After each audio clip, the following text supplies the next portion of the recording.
On a cold, misty night, the city of New Haven stood still, blanketed in its usual urban glow. But in a small, hidden park, something extraordinary happened. From the sky, a tiny spacecraft descended silently, shimmering with a soft, iridescent glow. The craft landed softly, almost unnoticed. From it stepped a frail figure, Lyra. Her delicate frame was fragile, her skin glowing faintly under the dim city lights. Silver hair framed her face, floating around her like a soft halo, while her large violet eyes scanned the unfamiliar surroundings with a mix of awe and fear. She was lost. She was desperate. And she had come from light years away to seek refuge. Lyra wandered through the streets, her glowing skin and alien attire drawing stares. Her attempts to speak, to reach out for help, fell on deaf ears. When she approached a police officer, her soft, melodic alien language sounded like gibberish. The officer glanced at her in confusion, then laughed, assuming it was some elaborate prank. "Nice costume," he muttered, walking away, leaving her standing there, bewildered and alone. As she moved through the city, trying again and again to communicate, her hope began to crumble. Reporters caught sight of her, cameras flashing. They called her everything from a viral stunt to a mentally ill girl in need of help. Onlookers gawked, some in curiosity, others in mockery.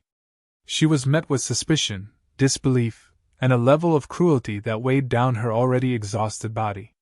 Day after day, she grew weaker, her radiant glow dimming as her energy drained. In dark alleyways, Lyra sought refuge, hiding from the growing attention.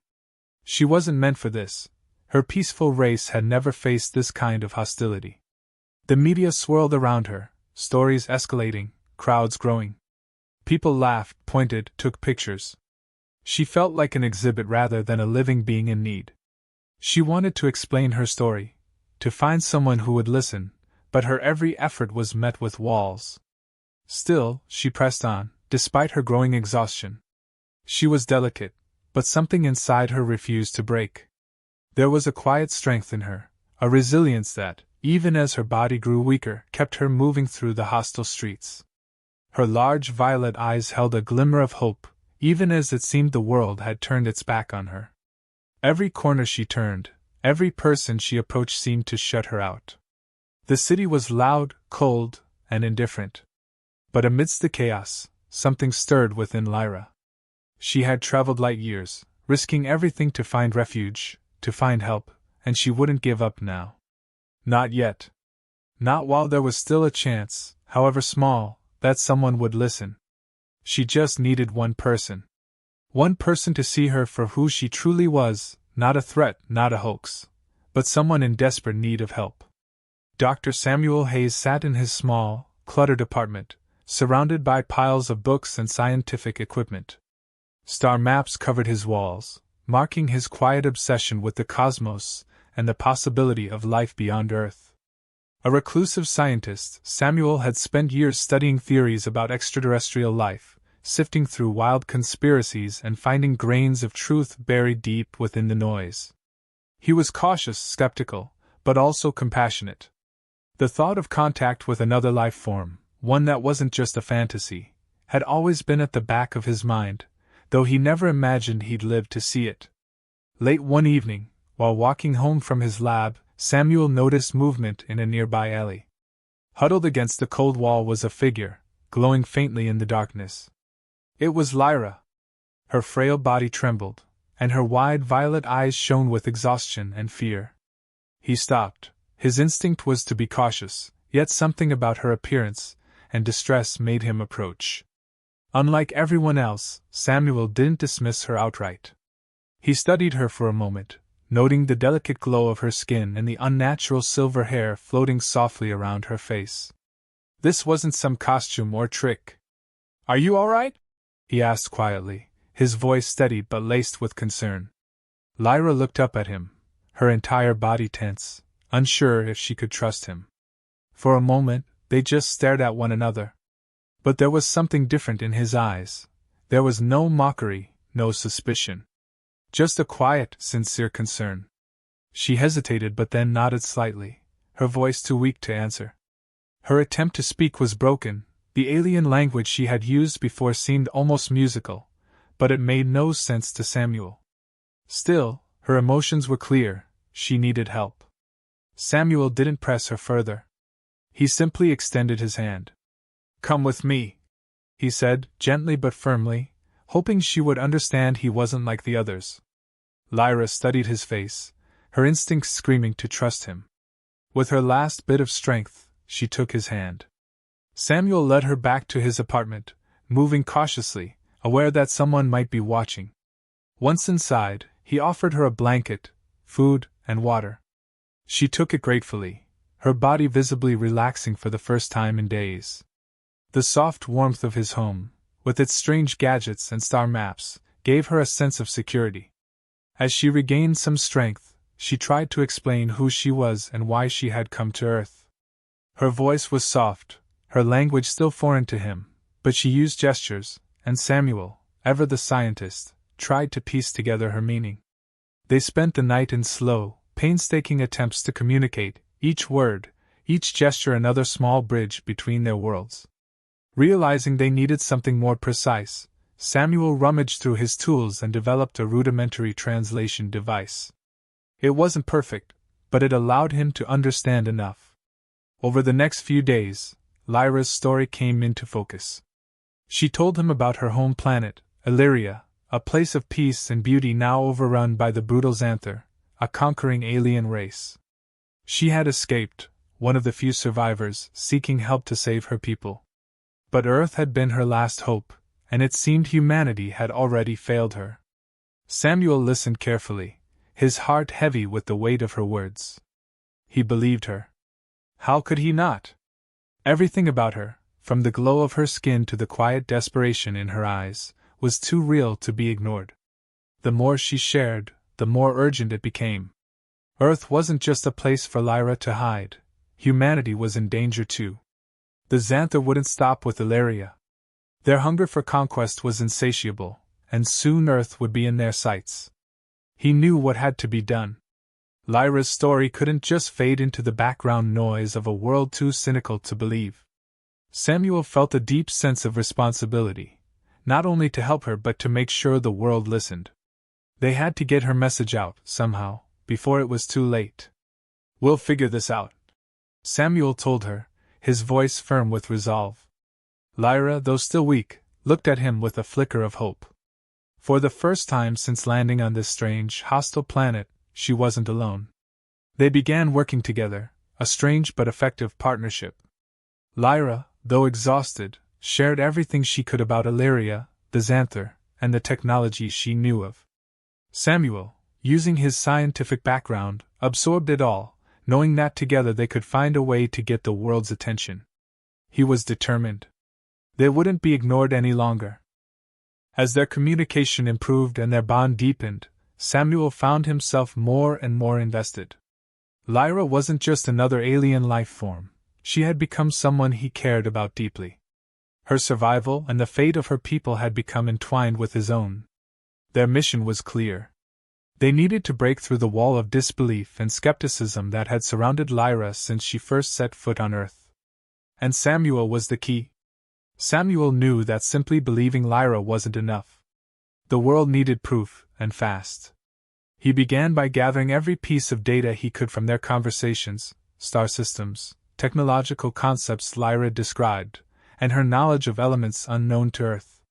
There was no doubt in his mind that her story was real, but convincing others was another matter entirely. His first step was to reach out to a secretive group of ufologists he'd corresponded with over the years. They were a small, tightly knit community, accustomed to hearing wild claims and, as a result, skeptical of nearly everything. Samuel carefully compiled what he'd learned, sending them details about Lyra's knowledge of star formations and the technology she'd described. The response was immediate, but not what he hoped for: dismissal, disbelief, rejection. They didn't buy it. To them, it sounded like just another far-fetched story, and they had heard too many. Still, Samuel wasn't discouraged. He pressed on, using what little trust he had built with the group to at least get them to consider testing some of the data he provided. He emphasized that some of the elements Lyra had described might be replicable in Earth labs. If they could prove that even one of these elements existed and functioned the way she explained, it would lend undeniable credibility to her story. His persistence finally paid off when a few scientists, intrigued by the precision of the details, agreed to run a few preliminary tests. The early results were strange. In one of the tests, a sample of what Samuel believed was an alien alloy showed properties that didn't align with known materials. Another experiment involving an atomic structure Lyra had described revealed unexpected behavior when subjected to Earth's environment. The findings were small, almost imperceptible, but to the scientists involved, they were enough to warrant further investigation. Samuel and Lyra worked tirelessly, piecing together more evidence. Lyra's descriptions of star systems that didn't yet exist in human knowledge began to intrigue one of the ufologists. He recalled hearing a similar description in an alien abduction case decades earlier, an event involving a well-documented couple who had been widely regarded as credible by the ufology community. The parallels were undeniable, and slowly, this information began to spread within their circles. The ufology group decided to take a cautious step forward. They published some of the details Samuel had provided in their newsletter, with disclaimers to protect their reputation. Though the publication was small, word began to spread among the scientific community. Samuel's findings caught the attention of a handful of curious astronomers and physicists. Some of them ran their own tests, expecting to debunk the claims, but instead, they found more supporting data. Small as it was, it caused ripples of excitement and concern. As more evidence emerged, the skepticism that had surrounded Lyra's story started to wane. The initial test results were followed by more extensive research, and soon prominent scientists began taking the claims seriously. The notion that this alien girl could be telling the truth became harder to dismiss. Samuel watched as the tide slowly began to turn, but with each step forward, the pressure grew. With the scientific community's interest peaked, the media's attention intensified. Reporters and government officials started asking questions, poking around Samuel's apartment, looking for clues. Lyra, who had already suffered at the hands of public scorn, became the target of relentless media scrutiny. Every step they took to prove her story seemed to invite more attention, and not all of it was positive. As scientists began corroborating Lyra's knowledge and the media buzzed with intrigue, Samuel realized they had attracted the attention of more than just academics. Strange figures started appearing outside his apartment, watching, waiting. The phone calls came more frequently, questions from government agents became less subtle. It became clear that they were being monitored, and the more they uncovered, the more dangerous it became. One night, Samuel spotted a car parked outside his building for hours. He knew that what had started as a desperate attempt to prove Lyra's innocence had now become a matter of survival. They couldn't stay where they were. Government surveillance was closing in, and the media frenzy showed no signs of slowing. If they were captured, it wasn't just their safety at risk, it was the information they held, knowledge that could be crucial in the face of an impending threat. He told Lyra they needed to leave, and soon. She looked at him with fear in her eyes, but also a deep trust. He had been the one to believe in her, to give her hope when no one else would. And now, he was the only one who could protect her. They packed quickly, leaving behind the apartment that had been their sanctuary for so long. The city had become a maze of danger, and they moved through it cautiously. The media's cameras, the government's eyes, all seemed to be closing in on them. But Samuel knew there was still more they had to do. The world was starting to listen, but they hadn't yet grasped the full gravity of the situation. They had to find a way to make them see, to make them understand before it was too late. Each step they took now felt like a race against time. The more proof they uncovered, the more perilous their journey became. But Samuel was determined. He had gotten this far, and he wasn't going to stop until Lyra's voice was heard, not just by a few scientists, but by the entire world. Samuel and Lyra fled through the darkened streets, the city's lights casting long shadows as they moved swiftly and quietly. The government agents weren't far behind. Samuel's mind raced as he calculated their next move. His deep knowledge of the city's less traveled routes gave them an edge, But they had to stay ahead, knowing they were being tracked. Every turn they took had to be carefully considered. They couldn't afford a single mistake. With every block they crossed, Samuel became more determined. He knew the stakes were rising. The more evidence they had uncovered, the more dangerous their situation had become. But their goal remained clear. They needed to gather more allies, people who could help them expose the truth and prepare for the coming invasion. Lyra's survival and the fate of both Earth and Illyria depended on it. As they moved, Samuel made contact with an old colleague, Dr. Elena Martinez. She was a physicist and cryptographer, someone with both the intellect and the courage to face the unknown. Though they hadn't spoken in years, Samuel trusted her to see past the disbelief that others had shown. When Samuel explained the situation, Elena was, understandably, skeptical. Her mind had always been rooted in hard science, not wild theories. But when she reviewed the data, Lyra's knowledge of elements, the proof Samuel had gathered, her skepticism turned into a deep concern. She could see the patterns that no one else had recognized. The signals from Lyra's home were clear now, and the encoded messages told a terrifying story. The Xanther invasion wasn't just a possibility, it was imminent. With Elena on their side, they had the scientific credibility needed to push forward. But time was running out. They had to act before the agents found them. Working quickly, the trio devised a plan. Lyra's story needed to reach the public, not just through the murmurings of ufologists, but in a way that couldn't be ignored. Elena, with her expertise in cryptography and hacking, found a way into a secure government network. It was risky, but it was the only way to ensure Lyra's message would be broadcasted on a global scale. The live broadcast went out, an unfiltered plea for help, mixed with scientific evidence that proved beyond doubt the reality of the Xanther threat. Lyra, her voice trembling with emotion, spoke directly to the people of Earth, pleading for their aid. The footage of her, combined with Samuel's detailed breakdown of the Xanther's technology and the imminent danger, was impossible to ignore. The video spread like wildfire. Within hours, public opinion began to shift. The gravity of the situation was finally being realized. People who had mocked or doubted Lyra were now sharing her message. Governments, scientists, and everyday citizens were all talking about the looming invasion. The undeniable truth of the Xanthers' existence, and their threat to both Earth and Illyria began to sink in.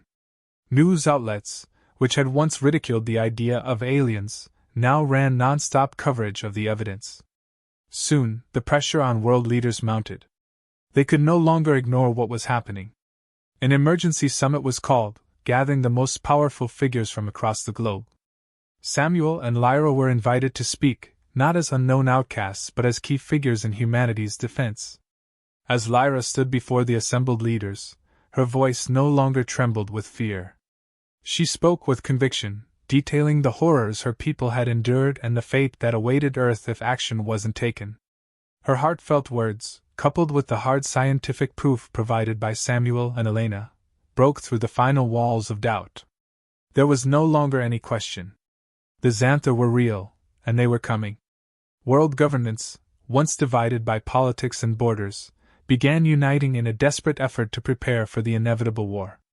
Scientists, engineers, and military leaders from across the globe collaborated, pooling resources to develop new defenses, inspired by Lyra's knowledge of Xanther technology. Earth's brightest minds worked tirelessly, developing weapons and shields that could stand up to the Xanthers' advanced capabilities. But even as plans were made, the sky began to darken. The Xanther invasion had started.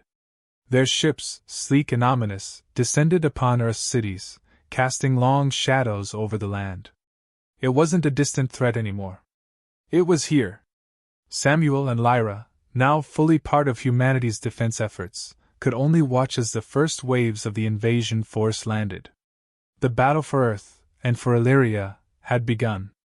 But this time, Lyra wasn't alone, and neither was humanity. United by a common enemy, both worlds were prepared to fight. The Xanther invasion began with a terrifying stillness in the sky. Dark, sleek ships descended over Earth's cities, blotting out the stars as they loomed ominously above. Panic swept through the streets as people gazed up, unsure of what to expect. But Earth was not caught unprepared. Thanks to the technology developed with Lyra's help, humanity had crafted new defenses, shields, weapons, and strategies that were capable of standing against the advanced Xanther forces. The time had come to put everything they'd built to the test. Earth's military forces mobilized immediately, launching fighter jets, drones, and defense systems. The first few minutes were tense as Xanther ships unleashed their devastating weapons, causing destruction across major cities. But Earth fought back. Automated defense systems intercepted attacks, while the new energy shields absorbed and deflected the incoming blasts. It was unlike anything humanity had ever seen, a battle between two worlds fought with technology from both. At the heart of the Xanther invasion fleet was their flagship, the key to their entire operation. Lyra, through her knowledge of Xanther tactics and technology, had identified a vulnerability within the massive vessel. If they could infiltrate it and disable its core systems, they could cripple the entire fleet. The mission was daring and dangerous, but there was no other choice. Samuel and Lyra, along with a hand-picked strike team, prepared for the assault. Their target, the heart of the Xanther flagship. They approached the ship under the cover of the chaos below, using a cloaking device powered by the very element Lyra had brought knowledge of from Lyra. The team moved with precision, slipping through the gaps in the Xanther's defenses. Once inside, they were met with immediate resistance. Xanther soldiers, heavily armed and relentless, blocked their path. The team pressed forward, using a combination of human ingenuity and alien tech to outmaneuver and outfight their opponents. Lyra's intimate knowledge of the ship's layout guided them as they navigated the labyrinth of corridors, always one step ahead of the Xanther forces. Their goal was clear: reach the ship's core and plant an EMP bomb capable of disabling the entire vessel. The closer they got, the more intense the fighting became. Every corner turn revealed new threats, and the strike team found themselves pushed to their limits. But they didn't back down. Samuel's quick thinking and tactical expertise kept them moving forward, while Lyra's knowledge of the Xanther's weaknesses allowed them to bypass obstacles that would have stopped anyone else. In the ship's control center, they encountered the final line of defense, Xanther commanders, fiercely determined to protect their ship. The battle that ensued was brutal, with the strike team using every last bit of energy to fight their way through. Samuel and Lyra led the charge, coordinating their attacks with deadly precision. Time was running out. They had to plant the EMP bomb before reinforcements arrived. Finally, they reached the core. The control room hummed with the power of the Xanther fleet, the technology pulsating around them. Samuel, without hesitation, planted the EMP bomb. Lyra stood beside him, watching as the final seconds counted down. With a blinding flash of light, the device detonated, sending a shockwave through the ship's systems. The flagship's lights flickered, then went dark. Systems crashed, alarms blared, and the once formidable vessel now floated in disarray. The Xanther forces aboard the ship were thrown into chaos, their command chain broken. The impact of the flagship's disablement rippled across the battlefield. Without their lead ship, the Xanther fleet faltered. Earth's forces, now emboldened, launched a full-scale counterattack. Fighter jets, drones, and ground troops pushed forward, driving the Xanther invaders back. The tide had turned. The skies, once filled with the ominous presence of Xanther ships, now saw Earth's forces gaining ground. One by one, the Xanther vessels began to retreat, their commanders realizing that the battle was lost. The alliance between Earth and Lyra, forged through desperation and hope, had held strong. Humanity had not only defended itself but had struck back, showing the Xanther that they would not be easily conquered. The victory was hard-earned, and the losses were great. Many lives had been sacrificed in the battle, and cities bore the scars of the invasion. But Earth had survived, and so had Lyra. The Xanther, forced into retreat, had been dealt a blow they wouldn't soon recover from. In the aftermath, Lyra became a symbol of hope for both worlds. Her bravery, her unwavering determination to save not just her people but Earth as well, had inspired millions. The alliance between Earth and Lyra strengthened in the days that followed, with new technologies and ideas exchanged between the two worlds. A bond had been forged that transcended the stars. As the dust settled and the rebuilding began, Samuel and Lyra found a quiet moment to reflect. Together, they stood under the night sky, the stars twinkling above them. For the first time in what felt like forever, the sky was clear. The weight of the journey they had taken, the battles they had fought, and the lives they had saved was heavy, but so was the sense of accomplishment. "We did it," Lyra said softly, her voice filled with wonder and relief. Samuel nodded, gazing up at the stars with her. "Together," he replied, the pride evident in his tone. They had saved not one world, but two. And as they stood there, side by side, they knew this was only the beginning. The future stretched out before them, filled with endless possibilities, built on the foundation of trust, courage, and the belief that even in the darkest of times, hope would prevail.